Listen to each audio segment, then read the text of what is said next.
एक बार फिर से मौजूद हूँ आप लोगों के बीच में। मैं कहानी 1.5 इंच ऊपर का अगला भाग लेकर जो लिखी है निर्मल वर्मा ने, और कहानी है दास्तान गोई। मैं आप लोगों के सामने पहला प्रश्न उन्होंने मुझसे जो पूछा वो बिल्कुल साफ था। क्या मैं श्रीमती का पति हूँ? मैं सिर्फ उनके इस प्रश्न का उत्तर हाँ मैं दे सका। बाकी प्रश्न मेरी समझ के बाहर थे। किंतु वो मुझे आसानी से छोड़ने वाले नहीं थे। उन्होंने मेरी इस बात को हंसी में उड़ा दिया जब मैंने उन्हें बताया कि मैं अपनी पत्नी की इन कार्रवाइयों के बारे में कुछ भी नहीं जानता। उन्होंने सोचा कि मैं अपनी खाल बचाने के लिए कन्नी काट रहा हूँ। वो मुझे एक अलग सेल में ले गए। पूरे हफ्ते भर दिन रात वो मुझे सिर्फ एक ही तरह के सवाल जवाब अलग अलग ढंग से पूछते थे। मैं अपनी पत्नी के बारे में क्या कुछ जानता हूँ, वो कहाँ जाती थी, किन लोगों से मिलती थी, उसके साथ मैंने उसे लीफलेट दिए थे। उससे किसी तरह का भी उत्तर खींचने के लिए वो जो तरीके अपनाते थे उनके बारे में मैं आपको कुछ भी नहीं बता सकता। मैं चाहे कितनी तफसील के साथ आपको क्यों ना बताऊं, आप उसका रत्ती भर भी अनुमान नहीं लगा सकेंगे। वो मुझे उस समय तक पीटते थे जब तक मैं चेतना नहीं खो देता था, किंतु उनमें असीम धैर्य था। वो उस वक्त तक प्रतीक्षा करते थे जब तक मेरी चेतना वापस नहीं लौट आती थी, और फिर वही सिलसिला शुरू हो जाता था, वही पुराने सवाल और अंतहीन यात्रा। उन्होंने मुझ पर विश्वास नहीं किया। उन्हें मुझ पर विश्वास नहीं होता था कि मैं, जो अपनी पत्नी के साथ अनेक वर्षों से एक ही घर में रह रहा हूँ, उनकी गुप्त कार्रवाइयों के बारे में कुछ नहीं जानता। वो समझते थे कि मैं उन्हें बेवकूफ़ बना रहा हूँ, उनकी आंखों में धूल झोंकने की कोशिश कर रहा हूँ। नहीं जनाब, वो मुझे पीटते थे। मुझे इसकी यात्रा नहीं थी। मेरी यातना ये थी कि उनके प्रश्नों का जवाब देने के लिए मेरे पास कुछ नहीं था। कहने के लिए मेरे पास कुछ अति साधारण घरेलू बातें थी जो शायद हर स्त्री अपने पति के साथ करती है। मैं कल्पना भी नहीं कर सकता था कि रोज़मर्रा दैनिक ज़िंदगी के साथ साथ वो एक दूसरी ज़िंदगी जी रही थी, मुझसे अलग, मुझसे बाहर, मुझसे अछूती, एक ऐसी ज़िंदगी जिसका मुझसे कोई वास्ता नहीं था। आपको ये बात कुछ हास्यास्पद सी नहीं लगती कि अगर वो उसे ना पकड़ते तो मैं ज़िंदगी भर ये समझता कि मेरी पत्नी वही है जिसे मैं जानता हूँ। अब जानते हैं कि वो लड़ाई के अंतिम दिन थे और गेस्टापो अपने शिकार को जल्दी हाथ से नहीं जाने देते थे। मेरी पत्नी ने आखिर तक कुछ भी कबूल नहीं किया। उन्होंने उससे उम्मीद छोड़ दी थी, लेकिन मुझे वो कच्चा समझते थे। वो शायद मुझे मारना नहीं चाहते थे, लेकिन मौत से कम आदमी को जितना ज़्यादा कष्ट दिया जा सकता था उसमें उन्होंने कोई कसर नहीं उठा रखी थी। मुझे वो उसी समय छोड़ते थे जब वो खुद थक जाते थे या जब मैं बेहोश हो जाता था। मैंने कुछ भी कबूल नहीं किया कि मेरा साहस नहीं था। सच बात यही थी कि मेरे पास कबूल करने के लिए कुछ भी नहीं था।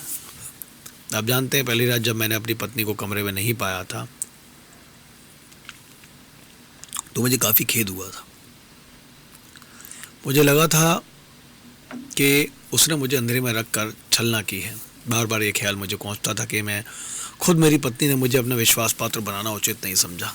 लेकिन बाद में गेस्टापो के सामने पीड़ा और कष्ट के असह्य क्षणों से गुजरते हुए मैं उसके प्रति कृतज्ञ सा हो जाता था कि उसने मुझसे कुछ नहीं कहा। उसने एक तरह से मुझे बचा लिया था। मैं आज भी इस बात का निर्णय नहीं कर सका हूँ कि अगर मुझे अपनी पत्नी का भेद मालूम होता तो क्या मैं चुप रहने का हौसला बटोर सकता था। ज़रा सोचिए, मेरी यंत्रणा कितना अधिक बढ़ जाती अगर मेरे सामने कबूल करने का रास्ता खुला होता। आप मजबूरी में बड़ी से बड़ी यातना सह सकते हैं, लेकिन अगर आपको मालूम हो कि आप किसी भी क्षण उस यात्रा से छुटकारा पा सकते हैं, चाहे उसके लिए आपको अपनी पत्नी, अपने पिता, अपने भाई के साथ ही विश्वासघात क्यों ना करना पड़े, तो आप यात्रा की एक सीमा के बाद वो रास्ता नहीं चुन लेंगे। उसके बारे में कुछ भी कहना असंभव है। चुनने की खुली छूट से बड़ी पीड़ा कोई दूसरी नहीं है।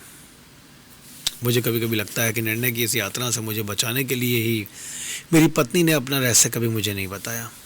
देखिए, अक्सर कहा जाता है कि प्यार में किसी तरह का दुराव छुपाव नहीं होता, वो आईने की तरह साफ होता है। मैं सोचता हूँ इससे बढ़कर भ्रांति कोई दूसरी नहीं।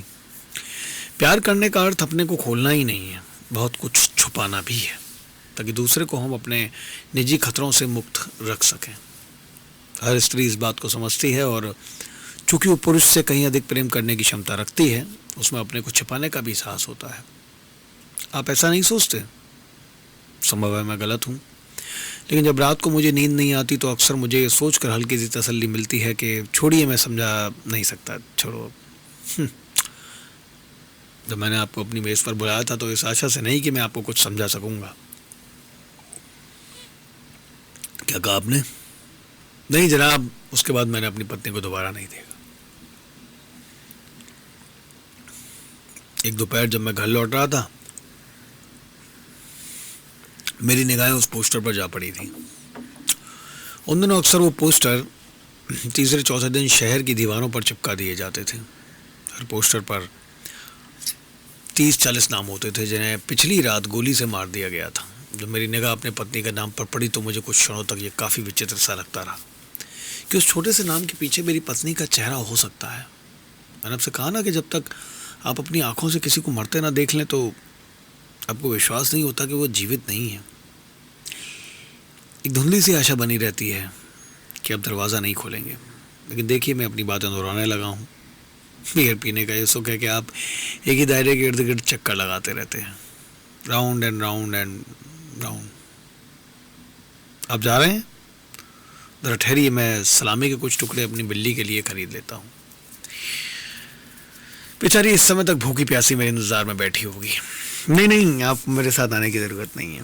मेरा घर ज़्यादा दूर नहीं और मैं पीने की अपनी सीमा जानता हूँ। मैंने आपसे कहा था ना, सिर्फ 1.5 इंच ऊपर।